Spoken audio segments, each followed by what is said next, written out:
O consenso das mesas de operações hoje, pasmem, é se estamos no melhor momento para comprar bolsa dos últimos 10 anos. E eu não falo nem só de fundo de bolsa, né? Porque quem opera a bolsa adora comprar bolsa e tal. Mas dos fundos multimercados, os mesmos caras que também podem comprar muitos outros ativos. Vale a pena comprar bolsa agora? Roda a vinheta.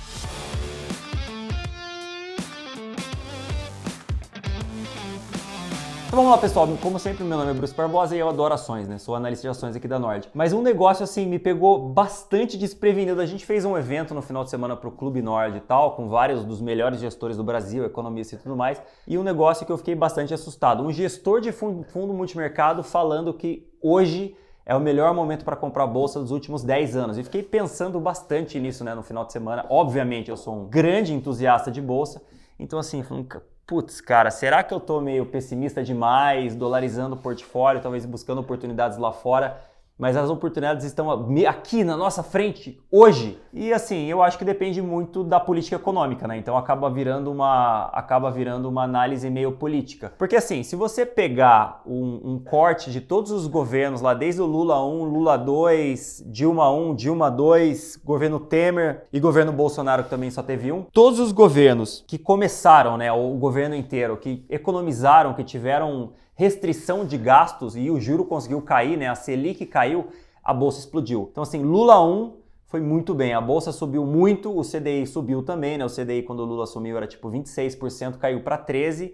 Essa queda de juros fez a bolsa explodir, aí teve ciclo de commodity, muitas mudanças que eles fizeram que foram boas para a economia também. Já no Lula 2, a gente teve um empate da bolsa com o Ibovespa. No Lula 2, eles trocaram o ministro da Fazenda aí no Banco Central, era o Meirelles no Banco Central e o ministro da Fazenda era o Pallotti, né, que economizou bastante despesas do governo no primeiro mandato do Lula, né? Eles fizeram superávit primário de 4% do PIB, mais ou menos. No segundo mandato já não, foi o Manteiga na Fazenda, então eles começaram a gastar. A gente teve a crise mundial nos Estados Unidos e o governo viu com a crise uma oportunidade de gastar mais, talvez para ajudar a economia. Na verdade, não ajudou.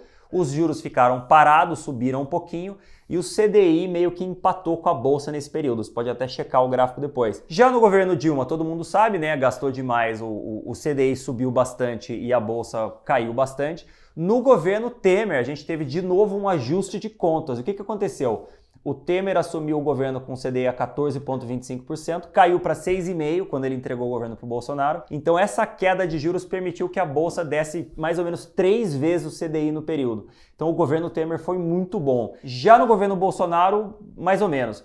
Ele começou muito bem, seguindo o governo Temer, né? Então toda essa melhora que a gente teve no governo Temer foi muito boa, até a pandemia. Na pandemia a gente teve, obviamente, todo mundo em casa, então uma tragédia humana gigante no mundo.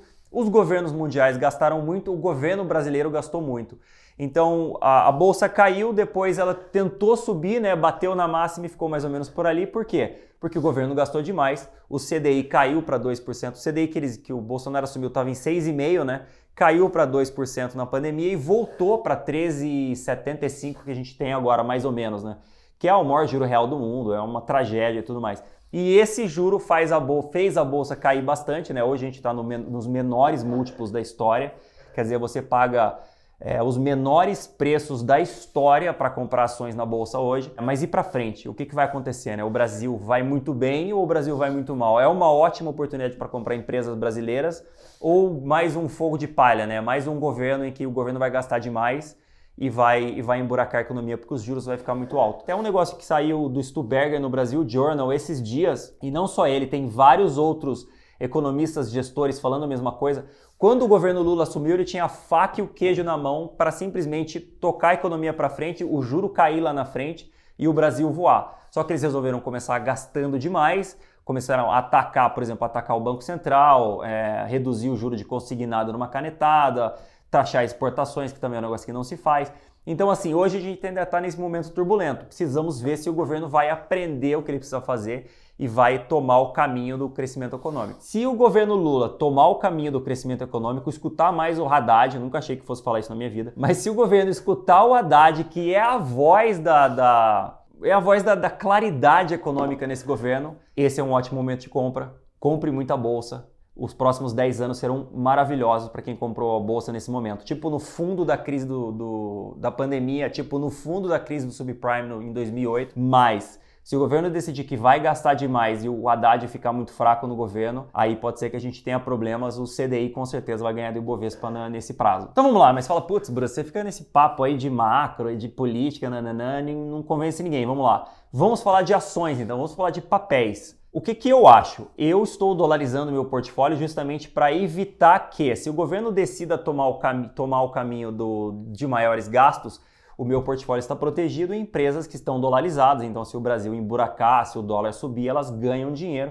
E elas ganham dinheiro independente se o crescimento econômico no Brasil vier, ou se o juro do Brasil ficar alto ou não. Mas tem muita coisa no Brasil que pode crescer bastante, mesmo num ambiente de juros altos, e ainda mais se a economia andar. Um bom exemplo é, por exemplo, Movida. Movida está com um crescimento menor agora, eles pagaram um pouco caro nos carros, os juros estão muito altos, mas se o juro cair, a empresa tende a andar bastante. Então assim, eu acho que o juro vai cair, talvez um pezinho em locadoras, talvez um pezinho em varejo. As varejistas estão bastante amassadas, e aqui eu não gosto de varejo justamente porque o varejo depende muito de economia brasileira, mas se você acredita que a economia brasileira vai andar, o varejo pode ser uma boa.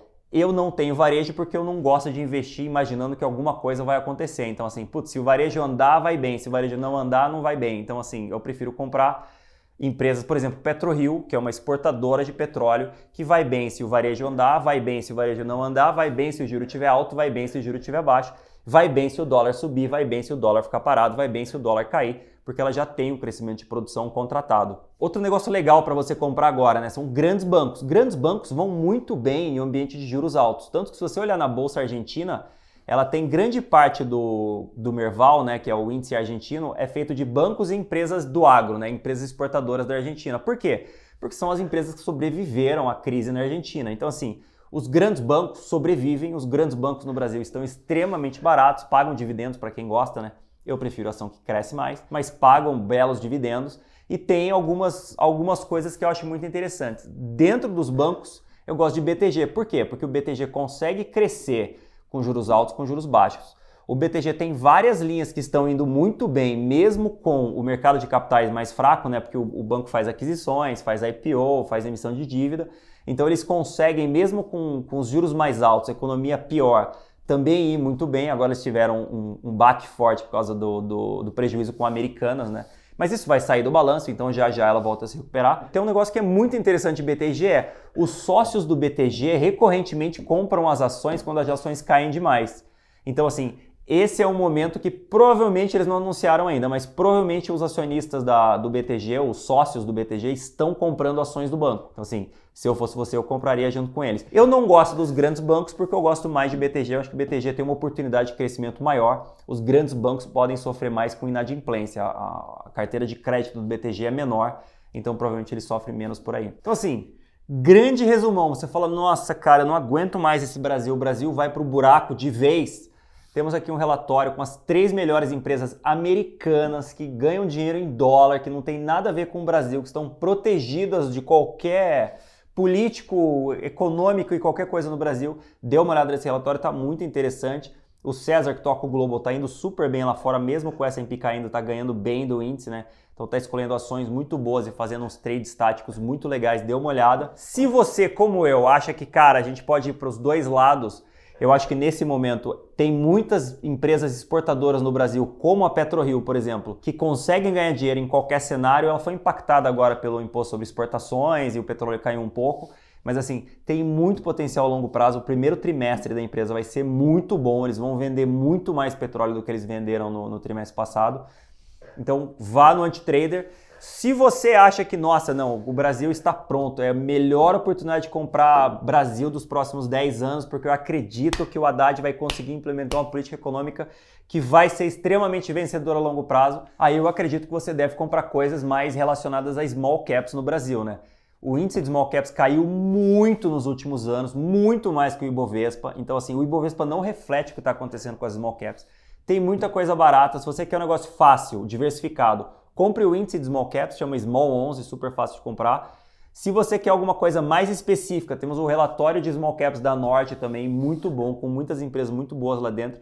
Se você quer fazer sozinho, Eu não faria isso, mas se você quer fazer sozinho e acredita que o Brasil vai voar e você vai ganhar muito dinheiro porque você vai acertar o cenário macro dos próximos anos, você pode comprar varejistas, né? Acho que as varejistas estão muito amassadas, tem muita coisa boa que está muito amassada, mas também tem muita coisa ruim que está amassada. Eu diria que coisas boas que o Ragazzi recomenda aqui na Nord: Lojas Renner, varejo, muito boa. Vivara, também varejo, muito boa. E as duas são empresas que conseguem crescer, mesmo que o varejo não vá tão bem, mas as ações sofreram muito nos últimos tempos. Pode ser uma ótima oportunidade agora. Então é isso aí, pessoal. Até semana que vem e vamos, cruzar o dedo pelo arcabouço fiscal. Tomara que venha alguma coisa muito boa para o Brasil a longo prazo. A gente vai ficar de olho. Acompanhe-nos por aqui. Um abraço.